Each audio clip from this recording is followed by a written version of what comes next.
बिस्मिल्लाहिर्रहमानिर्रहीम अस्सलाम वालेकुम। मैं हूं काशिफ इमरान, आपका फिजिक्स टीचर। स्टूडेंट्स, आज हम चैप्टर नंबर 2 का लेक्चर नंबर 11 डिस्कस करेंगे, जिसमें हम स्केलर प्रोडक्ट के बाद जो हमारा नेक्स्ट टॉपिक था वेक्टर प्रोडक्ट, उसके पार्ट 2 को डिस्कस करेंगे। पार्ट 1 में स्टूडेंट्स मैंने आप लोगों को बताया था कि अगर हम दो वेक्टर्स को मल्टीप्लाई करें और उसका आंसर भी वेक्टर आ जाए, इसको हम वेक्टर प्रोडक्ट कहते हैं। और सिमिलरली अगर हम दो वेक्टर्स को मल्टीप्लाई करें और आंसर स्केलर आ जाए स्टूडेंट्स, तो इसको हम स्केलर प्रोडक्ट कहते हैं या डॉट प्रोडक्ट कहते हैं। और हमने ये देखा था कि ए क्रॉस बी इक्वल होता है A B sine of theta और यूनिट वेक्टर एन के। इसमें मैंने आपको बताया था ये ए बी हमारे पास वेक्टर्स हैं, ये ए बी मैग्नीट्यूड है, थीटा एंगल है और एन स्टूडेंट्स यहाँ पर यूनिट वेक्टर है। ये हमने डिस्कस कर लिया था। नेक्स्ट स्टूडेंट्स, हमने मैग्नीट्यूड ऑफ क्रॉस प्रोडक्ट को देखा था। हमने देखा था कि ए क्रॉस बी जो है वो ए बी साइन थीटा है, बी क्रॉस ए जो है वो भी ए बी साइन थीटा है और मैग्नीट्यूड में ये दोनों बराबर हैं, ये भी हमने डिस्कस किया था। नेक्स्ट स्टूडेंट्स, अब बात करते हैं यूनिट वेक्टर एन जो है उसकी डायरेक्शन हम कैसे फाइंड करेंगे।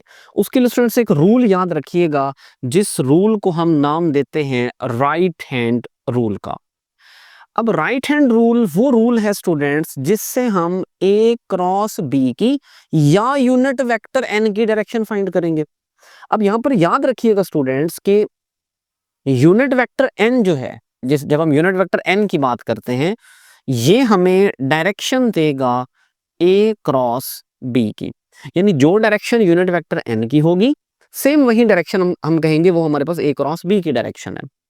अब राइट हैंड रूल हमें क्या सिखाता है, राइट हैंड रूल में हमने क्या सीखना है, कैसे इसको इंप्लीमेंट करना है, मैं आपको प्रैक्टिस करवाता हूं। देखिएगा स्टूडेंट्स, हमने अपने राइट हैंड की फिंगर्स को कर्ल करना है फ्रॉम ए टू बी और बी टू ए। दोबारा सुनने स्टूडेंट्स, अपने राइट हैंड की फिंगर्स को कर्ल करेंगे फ्रॉम ए टू बी और बी टू ए। अब जब हम फिंगर्स को कर्ल करेंगे तो अलोंग स्मॉलर एंगल जो ए और बी के दरमियान है, उस स्मॉलर एंगल पे कर्ल करना है। तो ये जो इरेक्ट थंब होगा that will give the direction of unit vector N और ए क्रॉस बी। अब ये मैं आपको नेक्स्ट स्लाइड में दिखाता हूँ स्टूडेंट्स, देखिएगा। ये हमने ए क्रॉस बी की एग्जांपल ली है कि अगर आप ए और बी को देखें तो ए से बी की तरफ फिंगर्स को कर्ल करें, इरेक्ट थंब की डायरेक्शन किस तरफ है स्टूडेंट्स? अपवर्ड। और डायरेक्शन अगर अपवर्ड है, what does it mean? It means that A cross B की डायरेक्शन इस केस में अपवर्ड है। सिमिलरली स्टूडेंट्स, अगर हम बात कर लेते हैं बी क्रॉस ए की, अगर हम बी क्रॉस ए की बात करें, पहले हमने ए क्रॉस बी में फिंगर्स को कर्ल किया फ्रॉम ए टू बी और इरेक्ट थंब की डायरेक्शन किस तरफ थी स्टूडेंट्स? अपवर्ड। अब हम बात कर रहे हैं बी क्रॉस ए की स्टूडेंट्स, तो बी क्रॉस ए में हम फिंगर्स को कर्ल करेंगे बी टू ए। जब हम फिंगर्स को बी टू ए कर्ल करेंगे अलोंग स्मॉलर एंगल, तो आप देख सकते हो इरेक्ट थंब की डायरेक्शन किस तरफ है? डाउनवर्ड, जो कि आप यहाँ पे देख भी सकते हैं। तो यहां से हमें पता चला स्टूडेंट्स, ए क्रॉस बी जिसकी डायरेक्शन हमने देखा अपवर्ड है, बी क्रॉस ए स्टूडेंट्स जिसकी डायरेक्शन हमने देखा डाउनवर्ड है, विच मींस ये दोनों इक्वल नहीं है। ए क्रॉस बी की direction upward, B cross A की डायरेक्शन डाउनवर्ड, तो ये इक्वल नहीं है बल्कि अपोजिट है। तो हम ये कह सकते हैं कि ए क्रॉस बी इक्वल है माइनस बी क्रॉस ए के। हम ये नहीं कह सकते कि ए क्रॉस बी इक्वल है बी क्रॉस ए के, क्योंकि मैग्नीट्यूड में बराबर है, वो मैंने आपको बताया था। लेकिन जब आप इसको वेक्टर फॉर्म में देखोगे तो ए क्रॉस बी की डायरेक्शन स्टूडेंट्स अपवर्ड है और बी क्रॉस ए की डायरेक्शन स्टूडेंट्स डाउनवर्ड है। तो ये पॉइंट आप लोगों ने याद रखना है। नेक्स्ट स्टूडेंट, हम बात करते हैं इसकी कुछ एग्जांपल्स की, जिसमें पहली एग्जांपल हमारे पास है टॉर्क। अगर हम टॉर्क की एग्जांपल देखें स्टूडेंट्स, तो टॉर्क है क्या? Turning effect of force is called torque.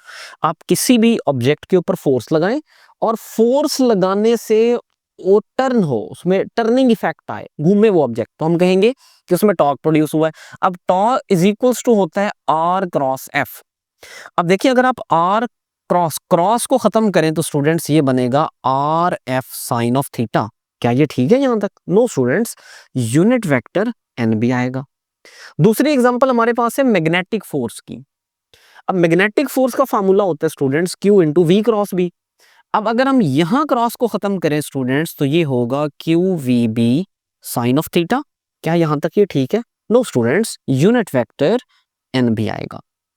अब अगर मैं यहां से आपसे पूछूं क्वेश्चन कि यूनिट वेक्टर एन किस चीज की डायरेक्शन बता रहा है, तो आप फौरन कहेंगे सर यूनिट वेक्टर एन यहां टॉर्क की एग्जांपल डायरेक्शन बता रहा है। अगर मैं पूछूं यूनिट वेक्टर एन यहाँ किसकी डायरेक्शन बता रहा है, तो आपको फौरन कहना चाहिए स्टूडेंट्स यूनिट वेक्टर एन यहाँ पे मैग्नेटिक फोर्स की डायरेक्शन बता रहा है। तो हमें पता ये चला कि अगर हम ए क्रॉस बी और बी क्रॉस ए में देखें तो हमें डायरेक्ट थंब डायरेक्शन बताता है, और वो डायरेक्शन हम राइट हैंड रूल से फाइंड करते हैं। और ये मैंने आपको लास्ट लेक्चर में डिटेल से समझाया था कि हम यहाँ यूनिट वेक्टर ही क्यों लगाते हैं स्टूडेंट्स, क्योंकि इसकी मैग्नीट्यूड 1 है। मैग्नीट्यूड के आने से यहाँ मैग्नीट्यूड पे कोई फर्क नहीं पड़ेगा।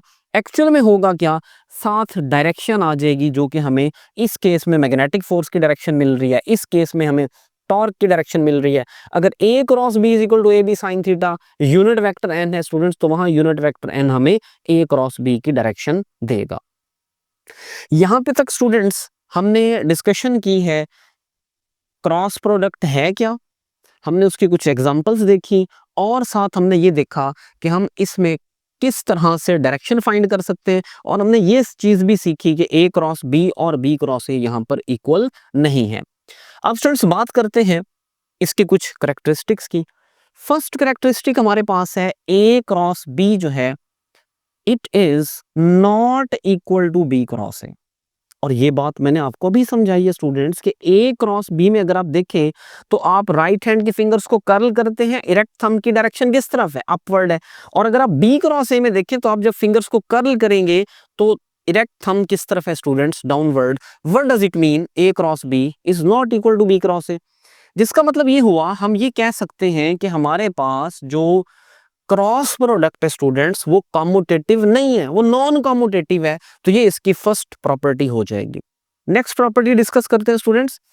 अगर दो वेक्टर्स म्यूचुअली परपेंडिकुलर हैं, यानी उनमें एंगल कितना है स्टूडेंट्स 90 डिग्री, तो फिर इसका क्रॉस प्रोडक्ट मैक्सिमम आएगा। और कैसे फाइंड आउट करेंगे, देखिएगा students, A cross B equal होता है A B sine of theta और साथ यूनिट वेक्टर एन के।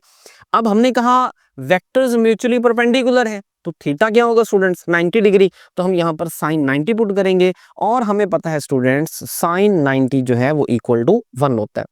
तो अगर यहाँ पर साइन 90 की जगह स्टूडेंट्स 1 आया तो ये क्या बनेगा, A B unit vector N, जो कि क्या है मैक्सिमम है। तो यहां हमने ये सीखा कि जो क्रॉस प्रोडक्ट है वो 90 डिग्री पे मैक्सिमम होगा, और ए क्रॉस बी का आंसर 90 डिग्री पे स्टूडेंट्स क्या आएगा, A B unit vector N. Similarly अगर हम इसी परपेंडिकुलर वेक्टर्स के केस को in case of unit vectors discuss कर लें, हम आई क्रॉस जे देख लें, हम जे क्रॉस के देख लें, हम के क्रॉस आई देख लें, तो हमने क्या सीखा। अब यहां पर मैं एक आपको एमसीक्यू का पॉइंट बता देता हूं, बहुत इंपॉर्टेंट एमसीक्यू का पॉइंट है जो आपने याद रखना है। जो यूनिट वेक्टर एन होता है स्टूडेंट्स, वो याद रखिएगा उसकी जो डायरेक्शन है या ए क्रॉस बी की जो डायरेक्शन है वो परपेंडिकुलर होती है to the plane containing vectors A and vector B। अब इसका मीनिंग समझते हैं स्टूडेंट्स।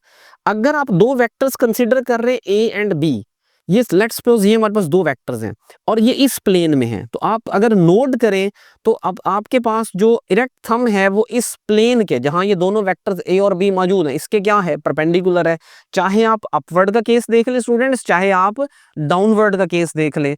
तो यहां पर ये पॉइंट आपने याद रखना है, यूनिट वेक्टर एन की या A क्रॉस B की जो डायरेक्शन है वो परपेंडिकुलर होगी किसके स्टूडेंट्स, उस प्लेन के जिस प्लेन में वेक्टर्स A एंड B मौजूद हैं।